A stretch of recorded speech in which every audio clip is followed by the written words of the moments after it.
हे बघा आम्ही तिघजण बऱ्यापैकी संसार करतोय, त्याच्यामध्ये तडजोड करू. हे बघा आम्ही तिघजण बऱ्यापैकी संसार करतोय, त्याच्यामध्ये तडजोड करू. हे बघा आम्ही तिघजण बऱ्यापैकी संसार करतोय, त्याच्यामध्ये तडजोड करू. दादा शिंदे गट सातत्याने लॉबिंग करताय, एकीकडे तुमच्या काही लॉबिंग नाही आणि कुठलाही गटतट नाही. आम्ही सगळे केंद्राच्या राज्याच्या योजना पोचवून त्या ठिकाणी सर्वसामान्यांना न्याय देता येईल का, राहिलेल्या विकास कामाला गती देता येईल का, ज्या पद्धतीने आज जळगाव कात टाकतंय. मागच्या आठवड्यात आपण बघितलं की आरोबीचं लोकार्पण झालं. त्या पंधरवड्यामध्ये आमदार आमचे नेते गिरीश भाऊ, गुलाब भाऊ यांच्या हस्ते रोड जे आहेत शहराचं ते रूप बदलवण्यात तयार होत आहेत. पुढच्या काळामध्ये आता अमृतचं लोकार्पण आम्ही करतोय.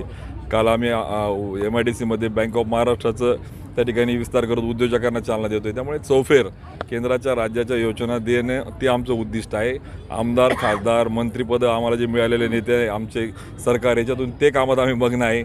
मला असं वाटतं या गोष्टी आमच्यासाठी नग्न आहेत. मग मी सांगतो ना, मूळ प्रश्न तो नाहीच आहे. शिंदे गट लॉबिंग करताय, कोणी लॉबिंग करत नाहीये. आम्ही सगळे एक आहोत आणि या संदर्भात योग्य तो निर्णय आमचे सगळे श्रेष्ठ घेत आहेत.